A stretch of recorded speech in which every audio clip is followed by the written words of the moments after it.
Good morning, students. Welcome again to your science class. And students, 7th class, we are going to start a new chapter in science, which is 11th chapter, transportation in animals and plants. And now we will see, or we will study that how can the necessary or unnecessary substance transport in our body parts. You have learn earlier that all organism need food. आप पहले ही पढ़ चुके हैं earlier classes में. You have learn that कि हमारी जो body है उसको फूड की आवश्यकता होती है, यानी हमारे शरीर को भोजन की आवश्यकता होती है. Water and oxygen for survival. और इस फूड के साथ साथ वाटर यानी जल और ऑक्सीजन की भी हमें आवश्यकता होती है. They need to transport all these to various parts of their body.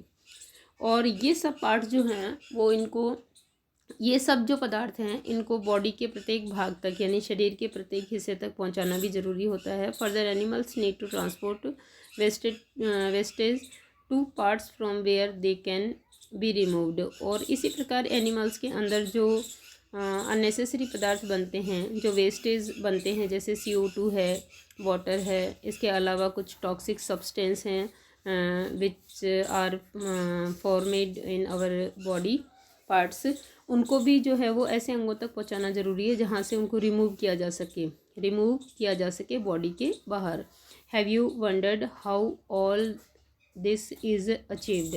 अब ये जानने के लिए उत्सुक होंगे कि ये सब किस प्रकार होता है. Look at figure 11.1. फिगर 11.1 को देखिए. Do you see the heart and the blood vessels. क्या आपको इसके अंदर ब्लड वेसल्स और हार्ट दिखाई दे रहा है. They function to transport substance and together from the circulatory system. ये सब एक साथ मिलकर के और पदार्थों की ट्रांसपोर्टेशन के लिए कार्य करते हैं और सर्कुलेटरी सिस्टम कहलाते हैं. ठीक है. Means the heart, blood and blood vessels combinedly called the circulatory system. मतलब परिवहन सिस्टम कह सकते हैं, परिसंचरण सिस्टम कह सकते हैं इसको हम लोग. इन दिस चैप्टर, इस पार्ट में, you shall learn about transport of substance in animals and plants. इस पार्ट के अंदर आप जो है वो you shall learn about transport. आप परिवहन के बारे में पढ़ेंगे. ऑफ सब्सटेंस, पदार्थों के परिवहन के बारे में पढ़ेंगे. इन एनिमल्स एंड प्लांट्स, पौधों में और जंतुओं के अंदर. So first of all circulatory system. We are going to learn about the circulatory system of human. मतलब परिसंचरण तंत्र पढ़ने जा रहे हैं हम लोग. In circulatory system, first part of the system is blood. Blood is a red colored substance, means we can say that red colored liquid substance. What happens when you get a cut on your body. क्या होता है जब आपकी body पर एक cut लग जाता है. blood flows out.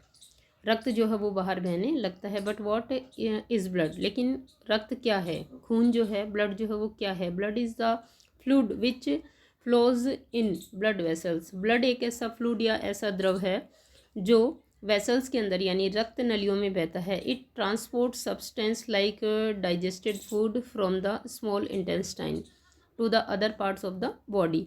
ये जो है वो स्मॉल इंटेस्टाइन में, we have already learn that the maximum part of our food is digested in small intestine. तो वहीं पे एनर्जी रिलीज होती है इससे. तो वो जो एनर्जी डाइजेस्टेड फूड से रिलीज़ होती है उसको वहाँ से ब्लड ही कैरी आउट करता है students. It carries oxygen from the lungs. ये ऑक्सीजन को कैरी करता है लंग्स से to the cells of the body. और कहाँ ले जाता है, बॉडी के अंदर, सेल्स के अंदर पहुँचाता है. It also transport waste from removal from the body. और बॉडी के अलग अलग हिस्सों में जो वेस्टेज बनता है उसको भी ये रिमूवल करने के लिए कैरी करता है वहाँ से और एग्जैक्ट प्लेस पे छोड़ता है. How does the blood carry various substance. ये जो ब्लड है वो वेरियस सब्सटेंस यानी अलग अलग सब्सटेंस को कैसे कैरी आउट करता है. Blood is composed of a fluid called plasma in which different types of cells are suspended. Blood जो है वो एक मिश्रण है अलग अलग पदार्थों का. जैसे संगठन अलग अलग पदार्थों का है ब्लड. उसमें क्या क्या होता है देखिए. लिक्विड पार्ट होता है जिसको we can call the liquid part of blood is plasma. इसको हम लोग प्लाज्मा कह सकते हैं. ये हल्का येलोइश कलर का और एक थिक पेस्ट होता है. थिक लिक्विड होता है, we can say that, in which different types of cells are suspended, और इसी के अंदर ब्लड की जो अलग अलग तरह की सेल्स होती हैं वो सस्पेंडेड रहती है, निलंबित रहती है। What is the paheli, what is the colour of blood, why is the colour of blood red. देखिए good question. Paheli wants to know that why is the color of blood red, कि रक्त का रंग जो है वो लाल क्यों होता है। और here is your circulatory system, look at here students, it is your heart and the blue color vessels called veins and red color vessels called artery, जिसको हम धमनियाँ कहेंगे। लाल रक्त की जो हैं नलियाँ वो धमनियाँ हैं, और ये CO2 से युक्त रक्त को लेकर जाती हैं अलग अलग बॉडी पार्ट्स में हार्ट से। और जो वाइन्स हैं वो ब्लू कलर की हैं, ये CO2 से युक्त रक्त, जो धमनियाँ हैं वो तो O2 से युक्त यानी ऑक्सीजन से युक्त रक्त को लेकर जाती है, और जो वाइन्स हैं ब्लू कलर की वो CO2 से युक्त रक्त को, जो कि CO2 कहाँ बनती है, बॉडी पार्ट्स में बनती है, वहाँ से कैरी आउट करती है और कहाँ छोड़ती है, हार्ट में छोड़ती है, फिर से प्योरीफाई होने के लिए। हार्ट से ये जो है वो लंग्स में जाता है, लंग्स से वापस ये ब्लड जो है वो CO2 को रिलीज़ कर देता है वहाँ पर, और O2 को कैरी आउट करता है। देखिए one type of cells are red blood cells, इनमें से एक प्रकार की कोशिकाएं जो है वो लाल रक्त कणिकाएं हैं। Red blood sales means short में RBC, which contain a red pigment called haemoglobin, और इन रेड ब्लड सेल्स के अंदर एक लाल रंग का वर्णक होता है जिसको हम लोग we can call it haemoglobin, जिसको हम हीमोग्लोबिन कह सकते हैं। Haemoglobin binds with oxygen with transports its to all the parts of the body and ultimately to all the cells. और ये जो हीमोग्लोबिन होता है ये बाइंड करता है अपने साथ ऑक्सीजन को, और फिर बॉडी के प्रत्येक पार्ट में लेकर जाता है, प्रत्येक सेल में लेकर जाता है। It will be difficult to provide oxygen efficiently to all the cells of the body without hemoglobin। Body की सभी सेल्स को या कोशिकाओं को बिना हीमोग्लोबिन या हीमोग्लोबिन की कमी में ऑक्सीजन मिलना मुश्किल हो जाता है। The presence of haemoglobin makes blood appear red, और हीमोग्लोबिन की प्रेजेंस के कारण ही, देखिए here is the answer of Paheli's question, कि the presence of haemoglobin makes blood appear red. Haemoglobin की उपस्थिति के कारण ब्लड का कलर जो है वो रेड होता है। The blood also was white blood cells WBC, blood के अंदर एक और तरह की सेल्स होती है जिनको we can call them WBC, which fight against germs that may enter our body, और ये जो है वो we can call them our body immunity, और we should say that WBC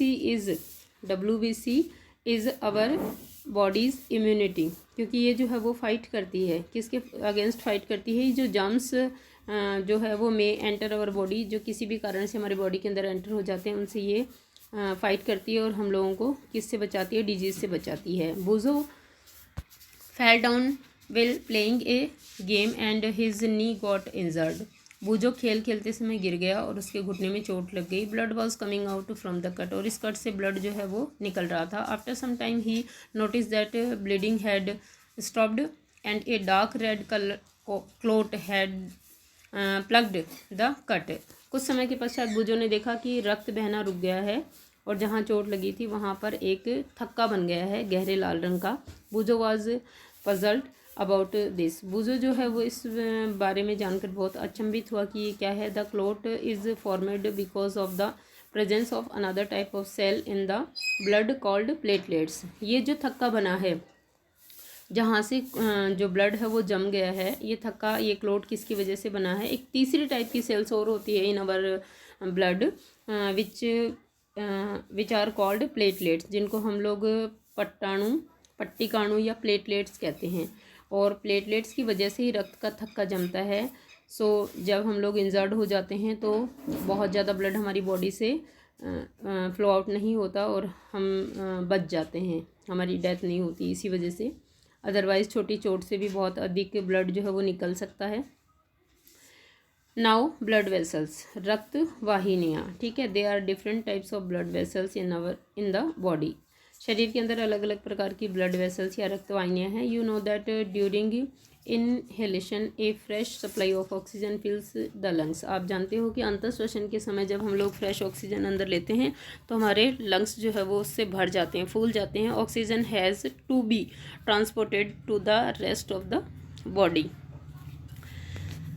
Also, the blood picks up the vessels waste materials including carbon dioxide from the cells। इसी प्रकार से देखिए ये ऑक्सीजन जो हमारे लंग्स में भर गई थी ये ब्लड वेसल्स के द्वारा वहाँ से कैरी आउट की जाती है और बॉडी को सप्लाई की जाती है। इसी प्रकार जो वेस्ट मटेरियल के तौर पर कार्बन डाइऑक्साइड बनी है पार्ट्स में, बॉडी पार्ट्स में, उसको भी ब्लड सेल्स से जो है वो कैरी आउट करती हैं और वापस लंग्स में ले जाकर छोड़ती है रिमूव करने के लिए। This blood has to go back to the heart to transport to the lungs from removal of carbon dioxide as you have learnt in chapter 10। और जैसा कि आपने चैप्टर 10 में पढ़ लिया है पहले ही कि ये जो ब्लड है कार्बन डाइऑक्साइड से युक्त जो ब्लड है ये वापस हार्ट में लेकर जाती है वेसल्स, और हार्ट से ये वापस लंग्स में जाता है ताकि वहाँ पर कार्बन डाइऑक्साइड को रिमूव कर सके। So 2 types of blood vessels, इसीलिए 2 तरह की ब्लड वेसल्स पाई जाती है, arteries and veins. Arteries means धमनियाँ और वाइन्स मतलब शिराएँ। Present in the body, figure 11.11 में we have already learned students. And arteries carry oxygen rich blood from the heart to all parts of the body. जो arteries होती हैं आपकी, जो वाहिनियाँ, जो धमनियाँ होती है वो ऑक्सीजन से युक्त रक्त को हार्ट से बॉडी के प्रत्येक भाग तक लेकर जाती हैं। Since the blood flow is rapid and at a high pressure, क्योंकि आर्टरीज में ब्लड जो है वो हाई प्रेशर के साथ में बहता है, फ्लो होता है। The arteries have thick elastic wall, इसीलिए इनकी जो वॉल होती है आर्टरीज की वो थिक होती है, मोटी होती है और प्रत्यास्थ यानी लचीली होती है। Let us perform an activity to study the flow of blood through arteries. चलिए देखते हैं धमनियों के द्वारा किस तरह से रक्त का प्रवाह होता है। ये हम लोग वी विल सी और we shall see in the next video.